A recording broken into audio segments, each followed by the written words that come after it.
Os sons de uma enorme explosão após a outra ecoaram na região de Donetsk, ocupada em julho. Em segundo lugar, a Ucrânia mais uma vez realizou um ataque bem-sucedido significativo a um alvo russo-chave, um enorme depósito de munições. O incidente ocorreu em Kartsysk, próximo a leste de Donetsk.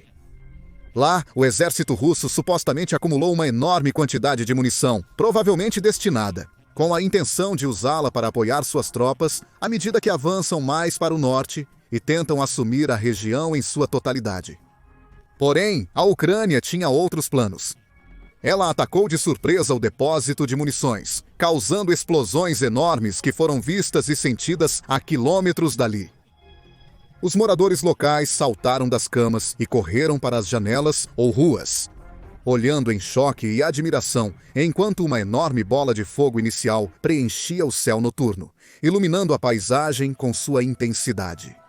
Isso foi seguido por explosões subsequentes e incêndios irrompendo ao redor do depósito de munições. Moradores locais capturaram o incidente em vídeos curtos e surpreendentes, enviando-os para canais do Telegram e outras redes sociais. Os clipes mostraram a magnitude da explosão inicial. E embora ainda faltem detalhes sobre como ocorreu o ataque ou o nível de dano causado, é altamente provável, dado o tamanho e a natureza das explosões, que a Rússia tenha sofrido um sério golpe aqui. Repórteres sugeriram que este pode ter sido um dos maiores estoques de munição russos na área. E não se sabe o que mais o exército russo poderia estar armazenando lá, como granadas de artilharia, mísseis, drones, armas ou até veículos blindados. Provavelmente, nunca se soube exatamente o que havia no depósito. Mas, seja lá o que for, quase certamente, tudo já foi destruído até agora. E esse é o tipo de notícia que fará o presidente da Rússia, Vladimir Putin, mais uma vez cerrar os punhos e balançar a cabeça em frustração, enquanto dá aos defensores ucranianos um sério motivo para comemorar. Porque a Rússia precisa de toda a munição que conseguir. Houve inúmeros relatos no último ano sobre o país lutando para manter um fornecimento estável de armas e munições, forçada a contar com os poucos aliados que tem, como o Irã e Coreia do Norte, para manter seu bombardeio quase constante da Ucrânia. O equipamento também está escasso. Um estudo recente do Centro de Estudos Estratégicos e Internacionais observou: a Rússia perdeu quantidades substanciais de equipamentos nos domínios terrestre, aéreo e marítimo, destacando o alto custo material de sua campanha de desgaste. Desde janeiro de 2024, por exemplo, a Rússia perdeu aproximadamente 1.149 veículos blindados de combate, 3.098 veículos de combate de infantaria, 300 de artilharia autopropulsada e 1.865 tanques. Ainda mais notável, as perdas de equipamentos russos foram significativamente maiores do que as ucranianas, variando entre uma proporção de 5:1 e 2:1, a favor da Ucrânia. Em resumo, a Rússia tem sido incrivelmente desperdiçadora ao longo da guerra até agora, usando enormes quantidades de munição, armas e veículos, e esperando que sua abordagem de força bruta fosse suficiente para dominar a Ucrânia. Mas, quanto mais a guerra se prolonga, e quanto mais essas perdas se acumulam, pior fica essa situação para a Rússia. Então, quando a Ucrânia realiza um ataque como este, eliminando uma quantidade massiva de munição e equipamento russo, isso é tanto uma grande vitória para a Ucrânia quanto uma grande perda para a Rússia. O ataque também indubitavelmente salvou vidas, destruindo balas e granadas que teriam sido usadas para matar pessoas ucranianas. Soldados, civis ou ambos, possivelmente na região de Donetsk. Além disso, deve tornar ainda mais difícil para a Rússia ganhar terreno na área, pois agora precisará canalizar suprimentos de outras áreas para Donetsk. Para repor a munição perdida, possivelmente dando aos defensores ucranianos nesta área um pouco mais de fôlego. Porém, não foi o único ataque ucraniano de sucesso no começo de julho. O canal de notícias Astra Telegram também relatou um ataque à fábrica militar Kupol na República Udmurta da Rússia. A fábrica situa-se no interior da Rússia, centenas de quilômetros a leste de Moscou e aproximadamente 800 quilômetros das frentes de batalha. No entanto, apesar de estar tão longe, 2 drones ucranianos ainda conseguiram causar danos à fábrica, com um supostamente rompendo as janelas de uma oficina e o segundo atingindo o telhado de outra parte da fábrica, causando explosões, incêndios e o colapso de uma grande parte do telhado da fábrica. Imagens de satélite divulgadas posteriormente revelaram a extensão total dos danos, e a postagem do Astra no Telegram explicou exatamente o ocorrido. 4 oficinas de produção de veículo aéreo não tripulado danificadas na fábrica Idvis-Kupol após o ataque de ontem. O trabalho na fábrica foi suspenso, de acordo com as fontes de Astra nos serviços de emergência da região. Como resultado do ataque de ontem por 2 UAVs na Izhevsk Electromechanical Plant Kupol, em Izhevsk, o prédio no local número 1, onde os drones são produzidos, foi danificado. Um drone voou para a janela da oficina 106. O segundo atingiu o telhado da oficina 110 e explodiu. Um incêndio começou. Como resultado, o telhado do prédio desabou em uma área de 1.300 metros quadrados. A greve prejudicou as oficinas onde são feitos trabalhos em metal, soldagem em microcircuitos e a fabricação dos UAVs finlandeses. O local de produção é responsável pelo desenvolvimento e produção de microcircuitos para drones militares. Eles trabalham lá 24 horas por dia, em 3 turnos, descobriu Astra. Após o ataque, a produção foi suspensa. Agora, não é segredo que os drones desempenham um papel enorme na moderna estratégia militar da Rússia na Ucrânia.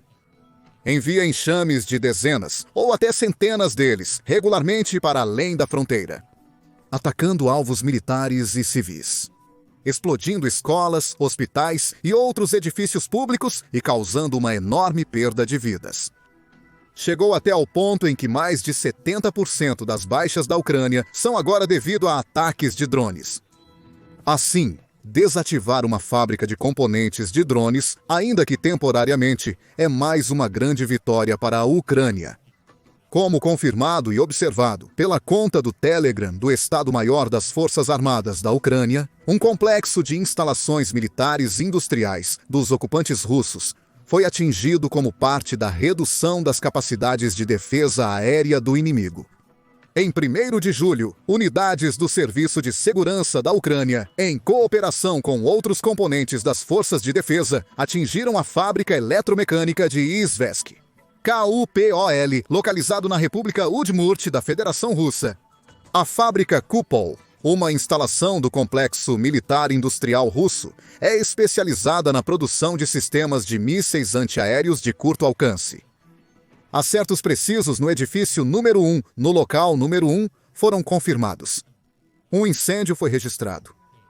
Os detalhes do ataque estão sendo investigados. As forças de defesa continuam a tomar todas as medidas para forçar a Federação Russa a parar sua agressão armada contra a Ucrânia. Segundo o The Post, isso integra a estratégia ucraniana para debilitar o exército russo, visando especialmente suas capacidades aéreas, ofensivas e defensivas. Por isso, a Ucrânia frequentemente ataca sistemas de defesa aérea, lançadores de mísseis, fábricas de drones e bases aéreas russas. Esses são os tipos de locais onde a Ucrânia pode causar os maiores danos à Rússia, tanto do ponto de vista militar quanto financeiro. Pode eliminar peças importantes e valiosas de equipamento como bombardeiros, caças e unidades de defesa aérea, que muitas vezes custam dezenas de milhões de dólares, se não mais. A Ucrânia também ataca regularmente outros locais estratégicos importantes em território ocupado e em solo russo, como ferrovias, pontes, depósitos de petróleo e fábricas de produção. Isso também se encaixa naquela estratégia tão importante que tem servido tão bem à Ucrânia na guerra até agora, de se concentrar naqueles grandes e valiosos alvos russos. A lógica é simples. A Ucrânia reconhece que seu exército não pode se igualar ao russo em várias métricas cruciais. Não tem tantos soldados, nem tantos tanques, veículos blindados, sistemas de artilharia, helicópteros, jatos, bombardeiros e assim por diante. Não pode gastar as mesmas quantias extraordinárias de dinheiro em seu exército que a Rússia pode, nem tem o mesmo enorme arsenal de equipamento militar pré-existente e depósitos de munição para recorrer. Em uma luta como essa, com as probabilidades contra ela, a Ucrânia tem que aproveitar ao máximo o que tem para extrair o máximo de valor possível do equipamento à sua disposição e causar o máximo de danos, interrupções e caos que pode com cada ataque. Não pode se dar ao luxo de ser como a Rússia, desperdiçando centenas de drones e mísseis em ataques que quase não alcançam nada. Em vez disso, precisa ser mais prudente e cauteloso com seus recursos. A Ucrânia também precisa focar nas fraquezas da máquina de guerra russa, incapacitando-a, atrasando-a e reduzindo seu ritmo. Atacando locais como fábricas de drones e plantas de produção. A Ucrânia pode atingir seus objetivos, dificultando ainda mais a vitória da Rússia, prolongando o conflito e aumentando a pressão sobre Putin e a economia russa. Toda essa pressão pode, eventualmente, levar Putin a negociações e concordar com o fim deste conflito, cada vez mais custoso. Mais importante, também vale a pena notar que a Ucrânia consistentemente foca seu fogo em alvos justos, legítimos e viáveis que estão diretamente envolvidos com o esforço de guerra russo. Ela não envia drones ou mísseis para prédios públicos ou estruturas civis como hospitais, escolas e lojas de varejo, por exemplo. Isso é um contraste gritante com a Rússia, que repetida e impiedosamente tem como alvo a infraestrutura civil em toda a Ucrânia desde então. A guerra começou e continua a matar civis com total desrespeito pelo valor e pela santidade da vida inocente. De fato, no mesmo dia em que a Ucrânia atingiu o depósito de munições russo, a Rússia lançou outro brutal ataque na região de Jutomir, matando 2 pessoas e ferindo aproximadamente 80 a mais, enquanto várias explosões soavam ao lado de uma rodovia. Civis registraram com seus telefones as cenas de carnificina, mostrando grandes plumas de fumaça espessa subindo aos céus. Destroços espalhados pela rodovia e danos severos a um posto de gasolina próximo. E isso não é um caso isolado. A Rússia dispara regularmente bombas, mísseis e drones contra civis, aparentemente indiferente às consequências. Quantos homens, mulheres e crianças acabam no caminho de seu ataque? Um relatório recente do Escritório de Direitos Humanos da Organização das Nações Unidas revela que a Rússia está matando mais civis agora do que em fases anteriores da guerra, com um aumento de 37% nas baixas civis entre 1º de dezembro de 2020 e 4 e 31 de maio de 2025, em comparação com o mesmo período do ano anterior. Durante esse tempo, foram relatadas 968 mortes de civis e 4.807 feridos, principalmente em território controlado pela Ucrânia. Daniel Bell, chefe da Missão de Monitoramento dos Direitos Humanos da Organização das Nações Unidas na Ucrânia, resumiu as descobertas. A guerra na Ucrânia, já em seu 4º ano, está se tornando cada vez mais letal para os civis. Nossas descobertas sugerem fortemente uma falha em distinguir entre alvos civis e militares, ou pior, uma decisão intencional de não fazê-lo. O relatório Grimm também detalhou inúmeras violações graves do direito humanitário internacional, citando alegações de que a Rússia executou no mínimo 35 prisioneiros de guerra ucranianos, além de submeter seus prisioneiros a terríveis torturas, violência e condições desumanas de detenção, como Bell explicou. Esses não são incidentes isolados. Eles indicam padrões bem documentados de tortura generalizada e sistemática que demandam responsabilização imediata. E ainda, em mais uma prova condenatória do mal absoluto da Rússia, o relatório da Organização das Nações Unidas também descobriu que o país tem recrutado à força crianças de territórios ucranianos ocupados para realizar missões de sabotagem em nome do exército russo. Algumas crianças morreram ao cumprir ordens russas. Diz Bell. Usar crianças para cometer sabotagem ou violência explora sua vulnerabilidade e arrisca suas vidas. É uma grave violação dos seus direitos e uma infração do direito internacional. Tudo isso apenas demonstra o contraste acentuado na forma como a Rússia e a Ucrânia abordaram e geriram suas campanhas militares durante a guerra.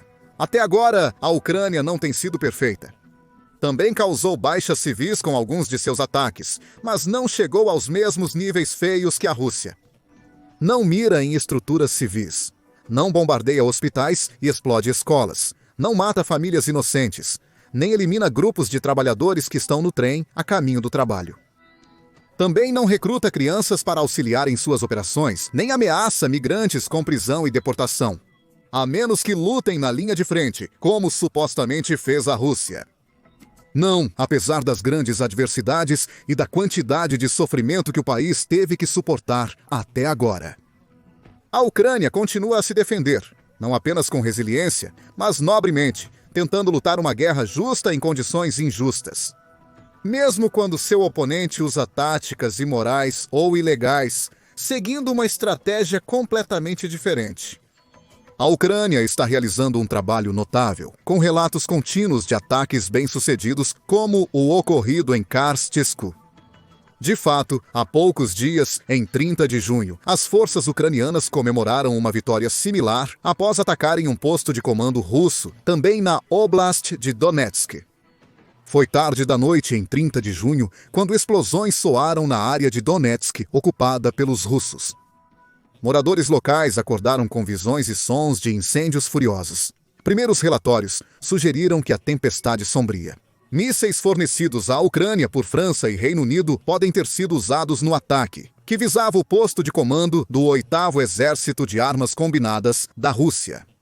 No dia seguinte, a conta oficial do Telegram do Estado-Maior das Forças Armadas da Ucrânia escreveu uma postagem detalhando o que havia acontecido. Em 30 de junho, as forças de defesa da Ucrânia atingiram com sucesso o posto de comando do 8º Exército de Armas Combinadas da Rússia no território temporariamente ocupado de Donetsk Oblast. As perdas do inimigo estão sendo esclarecidas no momento. Este ataque de alta precisão complica significativamente a capacidade do inimigo de planejar e conduzir operações nas direções Pokrovsk e Terezk. As forças de defesa da Ucrânia seguirão desmantelando sistematicamente os sistemas de comando e controle das forças armadas do Estado agressor. A Ucrânia continuará lutando até que todas as tropas russas sejam retiradas do nosso território soberano e uma paz justa e duradoura seja restaurada. Mas por vir. Glória à Ucrânia! É de extrema importância que a Ucrânia continue esses tipos de ataques bem-sucedidos à Rússia para enfraquecer e retardar seu progresso.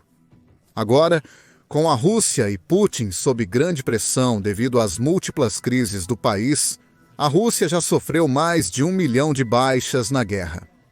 Está ficando sem equipamentos e talvez o mais importante para Putin. A economia russa está desmoronando, com líderes financeiros como o chefe do Banco Central e o ministro do Desenvolvimento Econômico alertando sobre uma recessão iminente. Em decorrência disso, Putin foi forçado a ajustar sua estratégia, anunciando que a Rússia terá que cortar seus gastos militares. 2026 para lidar com os desafios que sua economia enfrenta atualmente. Putin também parece querer intensificar suas ofensivas em áreas-chave ao longo das linhas de frente, como em Donetsk, com planos de avançar para a região vizinha de Dnipropetrovsk. Como as forças de defesa do sul da Ucrânia relataram recentemente no Telegram, o inimigo não abandona suas intenções de entrar na região de Dnipropetrovsk. Mas nossos combatentes corajosa e profissionalmente mantêm sua linha de frente, frustrando os planos do ocupante. Este trabalho não para por um momento. Há também o fato preocupante de que Putin, recentemente, fez afirmações audaciosas sobre toda a Ucrânia pertencer à Rússia, dizendo: "Eu já disse antes, russos e ucranianos são um só povo." Nesse sentido, toda a Ucrânia é nossa, uma antiga regra que onde quer que um soldado russo ponha o pé, isso é nosso. O líder russo também expressou o desejo de criar uma zona de segurança ao longo da fronteira e ameaçou ataques e tentativas de captura de grandes cidades como Sumy, afirmando que os expulsamos da região de Kursk e agora somos forçados a criar uma zona de segurança ao longo da fronteira. Não planejamos tomar Sumy, mas não descarto essa possibilidade. Em resumo, são tempos preocupantes para a Ucrânia. Parece que o Kremlin não está mais satisfeito com a ideia de assumir as 4 regiões que originalmente visava Donetsk, Luhansk, Kherson e Zaporídia. Putin quer toda a Ucrânia e não vai parar por nada para alcançar seus objetivos, gastando quantias recordes em 2025, intensificando ataques, chamando aliados da Coreia do Norte e Irã para apoiar seus esforços. Não mostra disposição para acordos justos nas tentativas de paz no início do ano. Durante as conversas, a Rússia se tornou ainda mais agressiva, lançando cerca de 4.776 ataques de drones nos 30 dias seguintes ao início das conversas, comparado a apenas 3.148 nos 30 dias antes de começarem. Está claro que a Rússia não está interessada em paz. Ela quer poder, quer expandir seu território, mostrar sua força e forçar a Ucrânia a desistir. Mas a Ucrânia não está desistindo, e o fato que Putin tem que enfrentar é que a Rússia não pode manter esta guerra para sempre. Está ficando sem equipamento, seus soldados estão sendo mortos e feridos em grande número, e suas finanças estão fora de controle. E toda vez que a Ucrânia ataca outra de suas bases de comando, depósitos de munição ou bases aéreas, a Rússia sofre ainda mais, ficando cada vez mais longe da vitória e mais perto da derrota. Agora, saiba mais sobre os últimos sucessos da Ucrânia em nossos vídeos detalhando o ataque Storm Shadow em uma sede russa e o ataque à fábrica Kupol. Ou leia nossa análise detalhada dos números que mostram que a Rússia não pode vencer esta guerra e Putin jamais verá a Ucrânia sucumbir. Não se esqueça de se inscrever no nosso canal de notícias confiáveis para atualizações sobre o conflito.